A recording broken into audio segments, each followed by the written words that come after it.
በዩቲዩብ ቻናላችን ላይ እንዴት አድርገን ቪዲዮዎችን አፒራንሳቸው ወይም ቲም ኦፍ ከለራቸውን እንዴት ቼንጅ ማድረግ እንችላለን የሚለው እናያለን። ስለዚህ ለምሳሌ እኔ አንድ ዩቲዩብ እንግዲህ ካሉኝ ውስጥ ዩቲዩቡን ልክፈትና ለምሳሌ ዩቲዩብ እንግዲህ ከስልካችን ላይ እንደምታዩት እቺ የዩቲዩብ እንትናችን ናት። ስለዚህ በዚህ መልኩ ዩቲዩባችንን ከከፈትነ በኋላ እቺን ዩቲዩብ እንደምታዩት ፕረስ እናደርጋለን። ዜን እቺን ፕረስ ካደረግነ በኋላ ወደ ቀጥታ ወደ ዩቲዩብ ቻናል ዩቲዩብ ድረገጻችን ዞን ይሄዳል። ዜን እንግዲህ እዚህ ላይ እንደምታዩት እቺ ኖቲፊኬሽን ምልክት ያለባት አለች። እሷንን ፕረስ በመጫን እንግዲህ እንደምታዩት እዚህ ላይ የኖቲፊኬሽን ወይም ምልክቷ እዚህ ላይ በክብ መልኩ ያሳየናል እንደምታዩት። ስለዚህ እቺንን ፕረስ እናደርጋታለን። ፕረስ ወይንም ሌሎች ስልኮቻችሁ ላይ ሌላ ምን ሊመጣልን ይችላል? 3 ነጠብጣብ ሊመጣልን ይችላል። ስለዚህ ነጠብጣቧን ፕረስ እናደርጋታለን።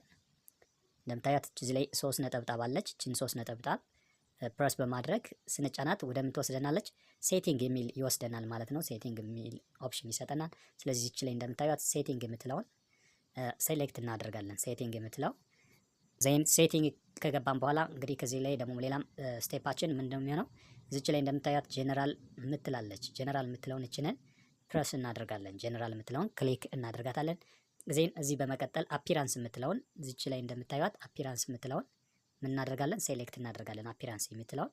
ዜን አፒራንስን ክሊክ ካደረግን በኋላ እዚህ ላይ እንግዲህ ባይ ዲፎልት ዳርክ ቲም ነው ያለ። ስለዚህ እኛ ወደምንፈልገው ከአፒራንስ ላይ ገብተን ወደምንፈልገው መቀየር እንችላለን። ስንፈልግ እችኛዋን ማድረግ እንችላለን። ካልፈለግን ደግሞ እችኛዋን እኛ እንደ ምርጫችን የምንፈልገውን አይነት ከለር ቼንጅ ማድረግ እንችላለን ማለት ነው። ስለዚህ እኔ እዚህ ላይ እንግዲህ እንደምታዩት ብላክ ነበረ ወደ ላይት፣ እስኪ አሁን ላይት ቲም ላድርገው። ስለዚህ ሴሌክት ላይት ቲም ሳደርግ እንግዲህ በምታዩት መልኩ እንደዚህ ከለሩን ቼንጅ ያደርግልናል ማለት ነው።